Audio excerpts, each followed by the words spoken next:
It is Masters Week 2024. We are ready to head to Augusta, and I got you covered with everything you know in our 555 PGA podcast, brought to you by my homeboys over at DFS Army. Let's go.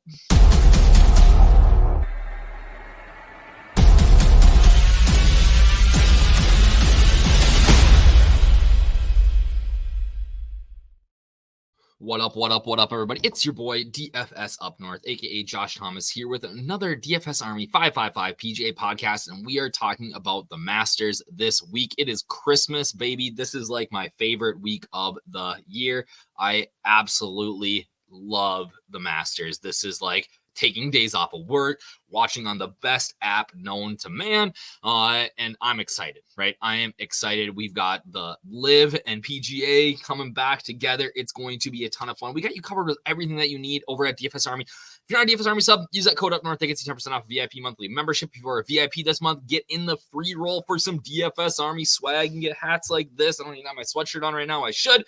But yeah, lots of good stuff in there. But without further ado, let's get to it because you don't have a ton of time this week, right? And I want to give you the important info. My five favorite plays, 5 key stats, and then my 5 favorite punts for the Masters. Let's get to it here. Let me get my screen up. What's up? There's my boy Tiger. Before we get to it, let's talk about Tiger this week. All right, let's talk about Tiger. What do you think is going to happen with Tiger this week? So me personally, I can't imagine a more fun tournament than if Tiger were to win. But I do think we need to be realistic, all right? That Tiger playing 4 days is going to be tough for him, all right? Withdrew at the Genesis, said his body wasn't ready. By all signs, he says he's feeling good right now. Will Zalatoris said he was striping it the other day on the course. We'll see. I'm not convinced, all right? I'm not convinced. And if I get beat this week because I didn't play Tiger in DFS, I can sleep at night, right? Because that is worth every penny that I lose because I didn't play Tiger, because that's how much of a Tiger guy I am. If we get a scenario like this again, I am in on it. So let's get to the next slide here and talk about what we do in 555. So, right, 555 model is that I give you 5 key stats, narratives, information about the course this week, or things that you need to know, so that you can build better DFS lineups. Then I'm going to tell you my 5 favorite plays, typically the higher price ones, on DK or FD. Give you guys some help you craft a winning GPP lineup. And then finally, 5 of my favorite low-owned punts. And I think that is going to be really the key to success this week. Is, we see it at all the time in these majors, the 1% or 2% owned guy. A fairly chalky lineup can get it done, especially if we see somebody like Scotty Scheffler win this week. You're going to have to get a little bit crazy. So if you want to find out what my 5 favorite low-owned GPP punts are, wait till the end and we will set you up with that. But let's get to our 5 key stats. So no course has a bigger correlation with course history than Augusta. Very, very rarely do guys who make their debut here really crush. We've seen it a couple of times recently. Will Zalatoris, Sung Jae Im have done well in their debuts. I do think that we will see some guys this week do well in their debuts, but it's going to be guys who are world-class players, all right? So guys like a Wyndham Clark. I don't have any concerns about Wyndham Clark.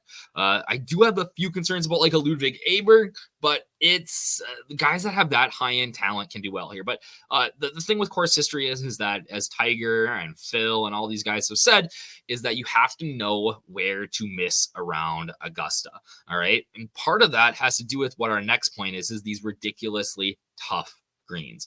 There are some downhill putts that you are guaranteeing yourself a 3 putt. If you don't put it on the correct portion of the green, you have no chance at par. All right. Or just with the way that these green structures are sloped, you don't put it on the right spot, you are running 100 miles around. And Xander said in his press conference yesterday that this course is playing harder, firmer than he's seen it in years, right? So he's hitting 5 irons into par 5s that are bouncing off into oblivion, which I am excited about, right? That sort of golf fires me up. Some people don't like that. I do. All right. So, but with these ridiculously tough greens, you have to be able to putt.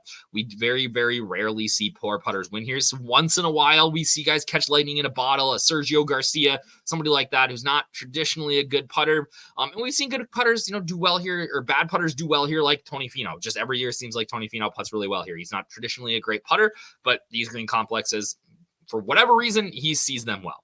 All right, so you got to be able to putt. It's not something that I'm going to really like weight in my model so much as like, I'm not going to say, okay, I need guys that are gaining strokes putting. Will Zalatoris, prime example of that. But if it's I'm 50-50 between two guys, I'm going to take the guy who's probably the better putter. All right. Or again, we go back to that last section, course history. All right. Long drivers, big, wide fairways, rolling fairways. All things considered, guys who can pound it off the tee do better here than guys who don't. Yes, you have a Zach Johnson who won in a rain soak, 20 whatever, 2007, I think, or was that Immelman? Maybe it was 2008. So short guys have done okay here years ago, but you are better off the longer you hit it here, even if it's not in the fairway.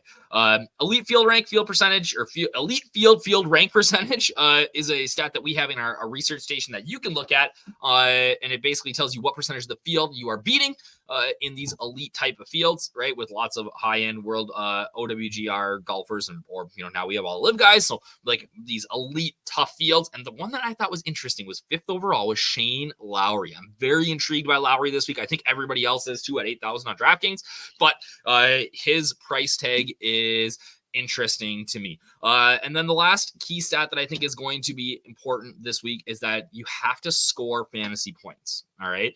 Even if you finish 20th, and that's something that we've seen at Augusta quite a few times, is that the guys who score well, even if their finishing position isn't great because they're making bogeys, tend to find their way to the nuts. So someone like Ludwig Aberg, who is leading all PGA Tour regulars in this season in that stat, I think is intriguing at his price point. Now, let's get to the nitty gritty. Let's talk about my 5 favorite plays. I prefer my number one play this week is going to be Xander Schauffele, 9,900. Like, I just think he's due. He's 109,000 P0. Oh, man, that was a typo on my part, but on FanDuel. But Xander, man, like, he just checks all the boxes for me this week. Loved watching his press conference. I was on him before that, and after that, I just feel so much better about being way overweight on Xander. He is the guy that I think can challenge someone like Scottie Scheffler. All right. I think Scottie Scheffler if Scottie Scheffler brings his A game this week, guys, he wins. I just don't foresee him losing if he brings his A game. If you are trying to run down Scottie here, you have to bring your A game and he has to bring his B or C game. We saw him almost win a couple of weeks ago with the C game at Houston, right? Houston, San Antonio. Last week was San Antonio. My mind's crazy. I had all sorts of technical difficulties today. My microphone went out. I had to get a new microphone. We've had some issues here. But Scottie Scheffler, guys, like it's insane how well he's playing right now. What a great course fit he is. I would be mildly surprised if he doesn't play. I'd be shocked if he didn't play well this week. All right, if he didn't finish in the top 10 here. We talked about Shane Lowry, elite field guy, top 25s in each of his last 4 starts here. Love Shane Lowry this week. Tony Finau, 8,600, 9,700 on FanDuel. Super high-end play for me this week. He's one of the best putters here historically. He pounds it off the tee. Good tee to green. He's played well here. I think that that mid 8K price range might go overlooked a little bit this week. So I am going to be pounding that along with the next guy on my list, who was my number one play last week. Struggled a little bit on Thursday, but found himself right in the mix on the weekend, was Hideki Matsuyama. Another former winner here, who is just coming in with some really impressive golf right now. So again, these are all sort of high-end guys, right? And Scottie's going to be super high-owned. I think Xander's going to be high-owned. Lowry, Finau, and Decky probably not as much. But again, you eat the chalk up here and you get funky in this next slot, and that is what I am doing with a guy like Taylor Moore, who was in the top 20 last year, blew up on Sunday, had a really tough Sunday round, finished 34th, but at 6,400, he's playing great golf leading into this. He's an elite putter. I'm all in on Taylor Moore this week. Core play for me in 4-day. And then Siwoo Kim, just an absolute misprice. him and Russell Henley are both mispriced. I think people will lean towards Russell Henley more. I love Siwoo this week. He was a core play for me last year at the Masters, and I'm not coring him this week for those of you who are DFS Army subscribers and are used to our cheat sheets, but he is a guy that I am going to be well over the field on. His tee to green game has been outstanding. Putter's been good lately. He's been sneaky consistent lately, which is good to see. You always run the risk that he breaks his putter here, but or chucks one into the woods. But hey, with that sort of upside, you gotta get on board. We could see a Korean winner. I would not be shocked if somebody like a Siwoo Kim won. All right, Matthew Pavon,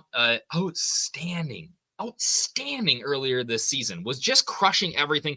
Guy making his Masters debut.